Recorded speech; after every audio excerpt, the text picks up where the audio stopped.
One afternoon, Percy brings in a criminal named John Coffey and makes a show out of the guy, calling him a dead man. His colleagues sigh, annoyed by his obnoxious personality. The criminal, John, is giant compared to the guards, but is quiet and submissive. Paul is amazed that a muscular man like him is worried the lights will go off at night because he is scared of the dark. Before he leaves, John puts his hand forward and shakes Paul's hand, something that no other criminal has ever done. The guard is so intrigued that he does some digging and finds out why John was sent to jail. Last month, 2 girls were kidnapped from their backyard. When the father found out, he and the people from the village organized a search party. John was found crying hysterically while holding the dead bodies of the little girls. He was accused of assaulting the girls and killing them, and since there was no evidence to prove otherwise, he was convicted. Later, Paul is outside when he meets the prison warden, Hal Morris. Hal reveals that Percy has applied for an administrator job at a mental hospital, which would mean better pay and better hours. The news is exciting for Paul because he and his coworkers are tired of cleaning up after Percy's mess. The warden also mentions that his wife, Melinda, is not doing good. She suffers from a lethal brain tumor, which has put her on her deathbed. Hal is constantly worried for her, and he feels helpless that he cannot save her. At night, Paul talks to his wife and tells her about John. He also apologizes that he can no longer make love because of the excruciating pain caused by the bladder infection. His wife wants him to go see the doctor, but Paul is almost ashamed to have gotten the disease. The following day, one of the guards named Brutus sees a mouse in the cell block. They try to catch it, but it runs into a padded storeroom. Afraid that it will eat away the floor, they clean up the entire room to look for it. But strangely enough, the mouse is missing. A few hours later, Percy spots the mouse and goes into a fury trying to kill it. The mouse goes back into the storeroom, making Percy clean the room as the others did earlier. The guards don't tell him they already tried that, and watch him lose his mind over the missing mouse. Paul berates him for making a fuss out of nothing, which results in Percy being disrespectful to him and his friends. He threatens to use his connections to fire all of them from their jobs. Paul retaliates that if he ever makes such a threat again, they will teach him a lesson, even at the cost of their jobs. In the following scene, Paul and the others are preparing the electric chair for an upcoming execution. The most important part of the execution is putting a wet sponge on the convict's head before the cap is attached. If the sponge is removed, the person will struggle before his death, but if it remains, the electric current will go straight through the head and the execution will go smoothly.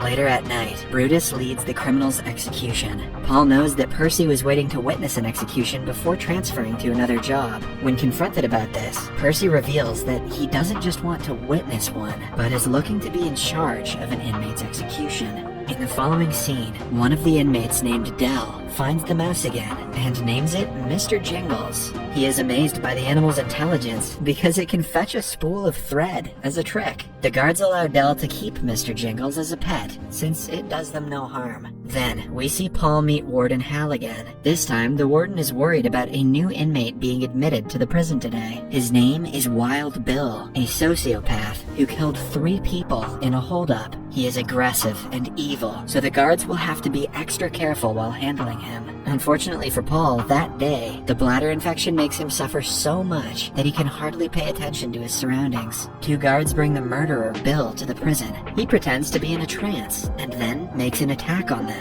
They try their best to restrain him, but the man hits Paul in the groin, multiplying the pain he was already enduring. Similarly, another guard is nearly strangled, and the only one who can stop him is Percy. He is right behind the murderer with a full view of him, but he freezes in terror and can do nothing. Finally, Brutus comes in and takes the murderer out. When the others bring him to the cell, Paul is left behind and collapses in pain. John sees this and asks him to come closer because of an emergency. Even in great pain, Paul goes to him, only to be grabbed. John puts his hand on his crotch and does something that causes the pain to disappear in an instant. I've heard of this trick somewhere. Upon letting go, the inmate is weak because the pain Paul was enduring has transferred to him. Seconds later, a cloud of gnat-like spores fly out of his mouth, and he goes back to normal. A shocked Paul asks him what happened, to which John only says that he helped. In reality, he sucked the disease out of Paul and suffered himself, but then the disease flew out of his body as spores. After the process, John is exhausted. He goes to sleep while Paul goes to pee. To his surprise, he feels no pain at all. Paul. At night, he returns home and makes love to his wife. Because of the incident, Paul has grown more interested in John and his story. He goes to John's public defender to inquire more about the man. According to Paul, such a childlike, innocent man must not have committed the crimes, but the defender thinks otherwise. Paul also finds out that no one knows where John came from, because the first time he was seen was with the girls' dead bodies. The next day, Paul gives John a loaf of cornbread, thanking him for his help.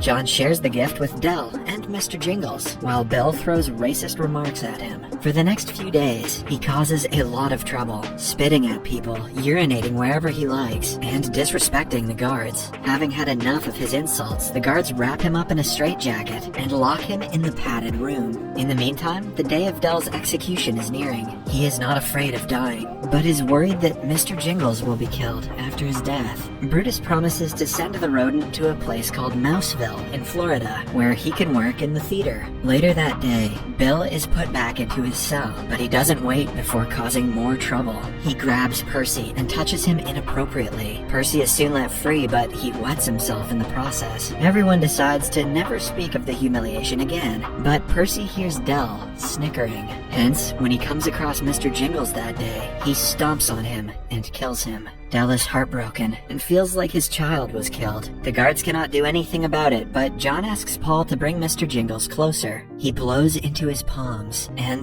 resurrects the animal from the dead. Everyone is shocked, and Dell couldn't be more grateful. The execution day finally comes, and Percy is put in charge of it. Paul hopes that after killing Dell, he will finally transfer to another job. Dell is placed on the chair in front of the audience, and Percy starts the execution. He hooks Dell up to the electrodes and purposely does not soak the sponge, which is then placed on Dell's head. This causes the poor man to struggle and scream in pain. Simultaneously, John also cries as he channels Dell's struggles into his own body. In the end, Dell lights on fire, and his life finally ends. Afterward, Percy claims that he didn't know that the sponge needed to be wet. A furious Brutus punches him at the obvious lie. He has to be held back to ensure he doesn't kill the man. As a result of the incident, Percy is forced to take an immediate transfer to his new job at the mental institution. Surely he'll be nicer to people there. Paul then goes to John and finds out that he tried his best to use his powers to help Dell. However, even after suffering so much pain, he wasn't able to save him.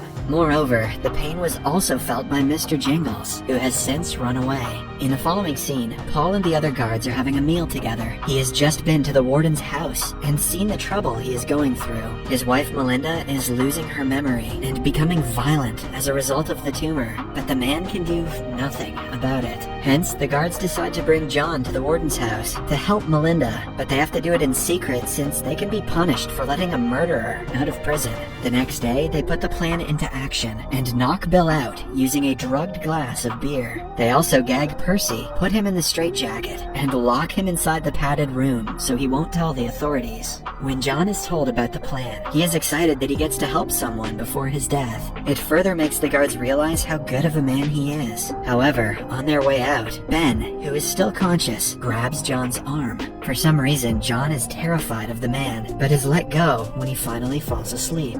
Outside, John jumps in excitement to be able to see the sky and the ground. Upon arriving at the house, they are caught by the warden, and Paul has to explain what they want to do. Although the warden doesn't believe that a murderer like John possesses any power, he allows them to meet his wife. John gets very close to Melinda's face and sucks something out of her mouth. As a result, the house starts to shake and the lights shine intensely. Seconds later, he falls down and starts coughing, and simultaneously, Melinda sits up. She is healthy and has no memory of anything that has happened since the diagnosis. This time, John is unable to free the spores, so the disease is confined within him. Suddenly, Melinda stands up and recognizes him. She says that she met him in the dark and that he gave her his light. She doesn't understand what happened, but knows that John saved her life somehow. Before leaving, he is given a necklace as a thank you present. That will surely make him feel better about being executed. Back in prison, Percy is let free from the padded room. As he leaves, John grabs him through the bars and releases the spores directly into his mouth. The disease transfers to Percy and makes him hallucinate as it did to Melinda. He walks in front of Bill's cell and empties his revolver into his chest. When the other guards catch Percy, he releases spores from his mouth. Upon being asked why he did this, John sticks out his hand and Paul takes it. This makes him see that Bill was the one who abducted the little girls, who John was accused of killing. John knew there was no way of redemption for the killer, which is why he killed him. Later, the police arrive to investigate the death. Percy is questioned but appears to be in a catatonic state. He is declared unfit to be on duty and is sent to a mental hospital,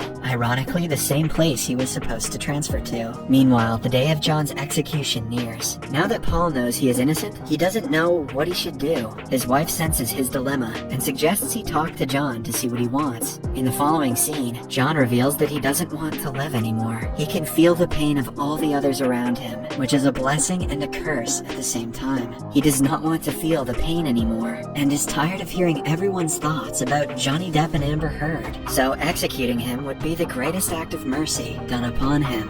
As a last request, John says he wants to watch a movie. On the day of the execution, John is taken to the auditorium in front of the audience. They berate him, calling him a murderer and a molester. However, the guards' reaction is the opposite, as they watch him get strapped in tears. Paul goes to put a cloth over his face, but John says that he is afraid of the dark. In the end, the poor man is electrocuted and killed. The scene changes to several years later. Paul has grown old and lives in an old-age home consisting of many retirees. No one is allowed to go outside since they are prone to get lost, but Paul takes long morning walks every day. He goes to a secluded cabin in the woods and watches someone inside. One afternoon, the retirees are watching an old movie on the TV. It is the same one that John watched as his last wish. It brings back memories to Paul, overwhelming him with emotions. He walks aside and tells the story to a fellow retiree, Elaine. He and the other guards were transferred to a youth corrections facility after John's death, unable to watch any more executions. Later that day, Paul brings her on a walk to a cabin in the woods. They see a mouse living inside the cabin, which turns out to be Mr. Jingles. When the animal felt the pain at Dale's execution, it gained some of John's power and has been living ever since. Similarly, Paul is also 108 years old and in good health. This is because a fraction of John's power was transferred to him when they held hands to find out the truth about the murders. Paul has watched all his loved ones die and feels like this is his punishment for killing a man like John. In the last scene, Paul is seen at Elaine's funeral. He has yet again outlived a loved one.